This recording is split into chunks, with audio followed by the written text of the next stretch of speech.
I found out my husband was cheating, straight from his damn Amazon cart.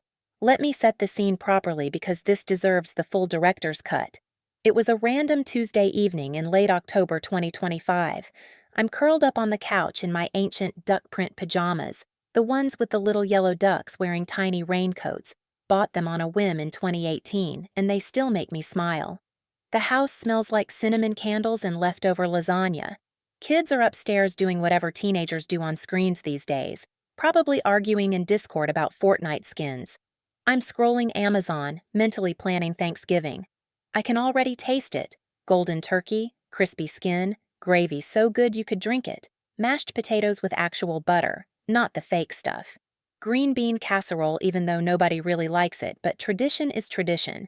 Pumpkin pie with whipped cream mountains. In my head, the kids are actually saying, "Thanks, Mom," instead of grunting, "Food's here," and my husband, let's call him Mark for the story, is wrapping his arms around me from behind, kissing my neck, murmuring, "You're my everything, babe." Romantic, right? Hallmark Channel level delusion.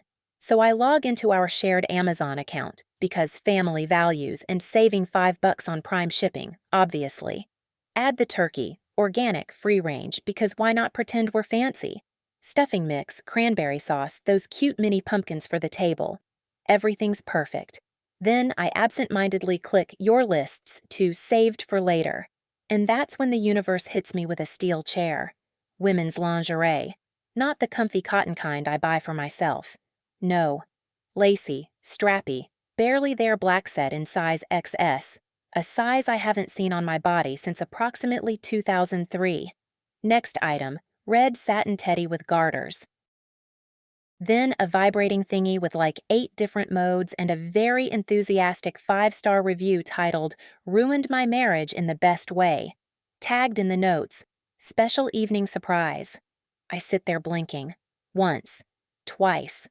First thought, maybe it's for me? Early anniversary gift? He's finally getting creative after 20 years? Optimism lasted 4.7 seconds. I tap, purchase history. October 12th, black lace bra plus panty set. October 15th, massage oil, warming sensation. October 18th, another lingerie set, this one emerald green. October 22nd, couples vibrating ring. October 25th, hotel gift card emailed to a different address.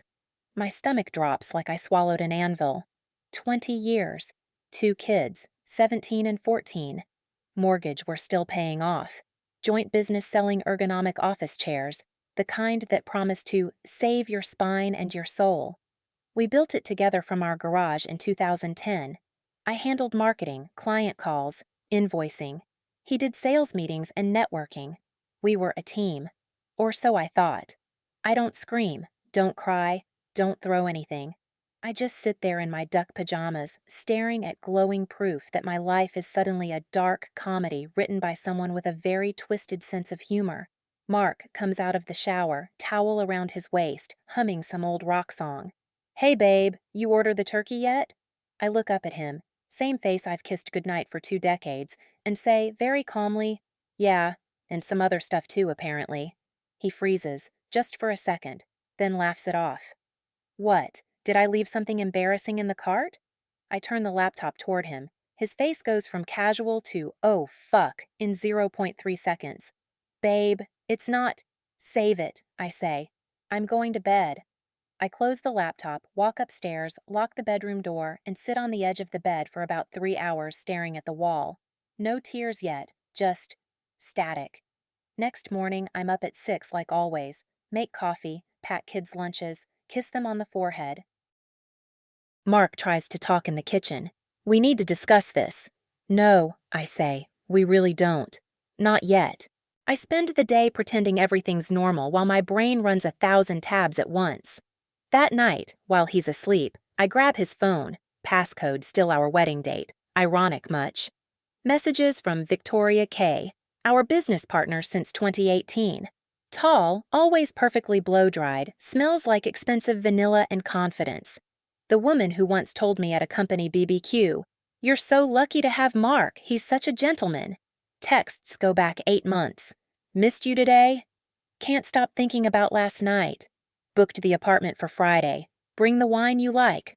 You're my favorite secret. Favorite secret. I almost laugh out loud.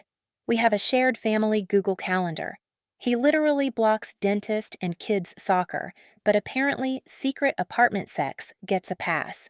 I start digging like I'm auditioning for CSI. Car GPS history. Thank you, family tracking app we set up for safety.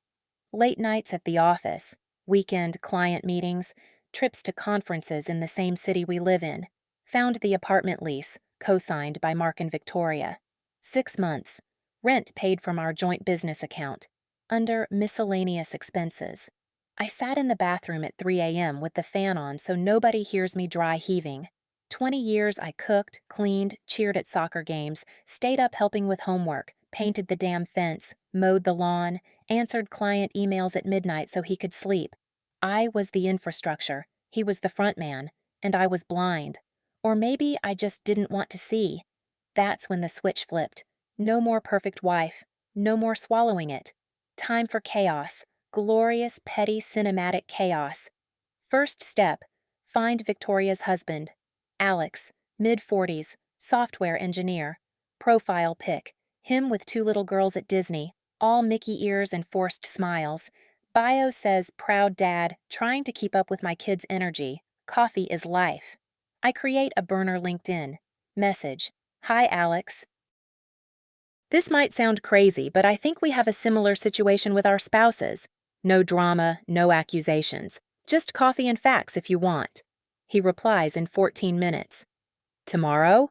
There's a diner on Route 9, 10 a.m. Done. We meet. He's wearing a hoodie and looks like he hasn't slept properly since the Obama administration. I show him everything, screenshots, GPS logs, Venmo transfers labeled dinner with client that went to Victoria's favorite sushi place. He doesn't explode, just nods slowly. I've known for about 4 months, found condoms in her purse, confronted her. She cried, said it was a mistake, promised to end it. I believed her because kids, house, life. We sit in silence for a bit. Then he says, I rented an apartment on the 5th floor of their building, directly above. I can hear them sometimes. I record everything. Not for revenge, for proof, for custody if it comes to that. I stare at him. Dude, that's next-level masochism. He shrugs. Or insurance. We laugh, bitter but real. And just like that, Operation Clown Car is born. We spend 2 weeks planning like deranged screenwriters, spy photos, timestamps, screenshots of their project meetings. The pièce de résistance, Friday night stakeout. Their love nest is in a trendy downtown building. Underground parking. Plan. 1. I kick the shit out of Mark's precious Audi, parked right in front. 2. Alarm goes nuclear. 3. He runs out in whatever state of undress he's in. 4. Alex casually descends from the 5th floor like a ghost of Christmas past. 5. I step out of the shadows. 6. Victoria opens the door, hopefully half naked for maximum cringe. 7. Chaos ensues. We rehearse lines in WhatsApp like it's a heist movie. Me. Should I wear a mask? Alex. Nah, let him see your face. Maximum impact. Me. What if he calls the cops? Alex. For what? Kicking your own husband's car? Execution night, November 14th, 2025. Cold as hell. I'm in black hoodie, old sneakers, heart hammering like a drum solo. Park across the street. Wait. 8:47 p.m. Mark's car pulls in. 9:12 p.m. Victoria's SUV. 9:38 p.m. Lights go on in apartment 3B. Showtime. I walk up. Deep breath. Kick, kick, kick. Alarm screams like a banshee on fire. Lights flick on in half the building. I duck behind a dumpster, peeking. Door to stairwell flies open. Mark bursts out. Fluffy white bathrobe, pink bunny slippers. Yes, really. I bought them as a joke gift in 2019. Hair looking like he stuck his finger in a socket. He's yelling, "What the hell?" while running circles around the car, looking for the vandal. Then Alex appears at the stairwell door. Calm, sweater, hands in pockets, stops on the landing. Looks down at Mark. Mark looks up. Freezes. I step out from the shadows. Mark sees me. His mouth opens. No sound comes out. Apartment door opens. Victoria, in black lace lingerie, hair tousled, lips swollen, steps out. Sees Mark. Sees Alex. Sees me. Time stops. She tries to slam the door. Alex jams his foot in. Mark starts babbling. We were just working on a new chair prototype. Stress relief. You don't understand?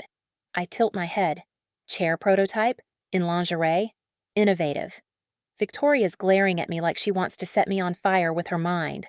Alex pulls out his phone. Got 6 months of audio, video from the hallway cam I installed, hotel receipts, texts. Want the greatest hits? Mark turns the color of spoiled milk. Alex, buddy, we're friends. Alex, were. Until you tumbled my wife while I put our daughters to bed alone. Silence. Only the alarm still wailing. Mark drops to his knees on the concrete, bathrobe gaping, bunny slippers askew. Please, the kids, the business. We can fix this. Therapy. I'll change. I look down at him. This man I loved, built a life with, trusted, and all I see is a scared little boy who never grew up, who lied because being alone terrified him more than hurting everyone around him.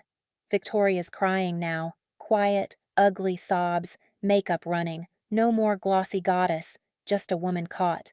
Alex looks at me, our eyes meet, not sparks, not romance, just understanding. Two people who finally stopped being invisible. I say, I've got a bottle of 2015 Cabernet I was saving for our 25th anniversary. Seems like a waste to let it sit another 5 years. Alex nods. Lead the way. We walk past Mark, still on his knees, past Victoria, still in lingerie, past the screaming car. We get in my old Honda, drive away. Mark calls 47 times that night. Texts turn into essays, voice messages sobbing. I block him. Next morning I tell the kids, calmly. No sugarcoating, but no hate either. They're shocked, angry, sad, but mostly relieved, like they'd sensed something was off for years. Daughter, 17. I always thought you deserved better, Mom.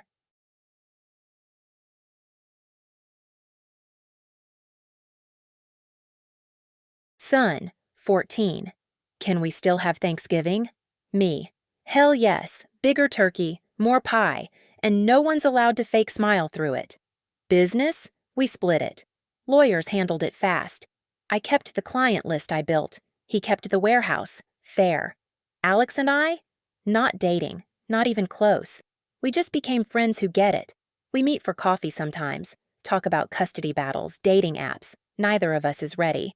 How weird it is to sleep in the middle of the bed again. Me?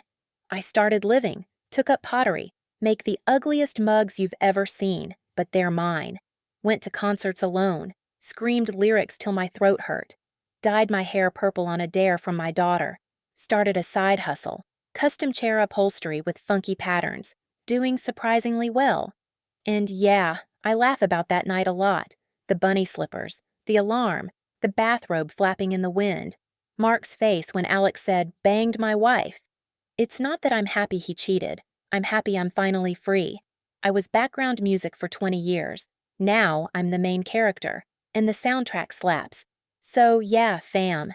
If you ever find out your partner's cheating via Amazon cart, or phone, or lipstick on collar, or whatever plot twist life throws, remember, you don't have to burn it all down. But you can light a match under your own life, and watch it glow. Check those carts, people. Sometimes they're holding receipts. Sometimes they're holding your ticket out. Big hugs if you're in the trenches right now. You're not broken. You're just getting started. Laugh louder than the pain. That's the ultimate revenge. And if you want, drop your own crazy revenge/escape stories below. I read every single one. Like, subscribe, whatever. But mostly, live big. You've earned it.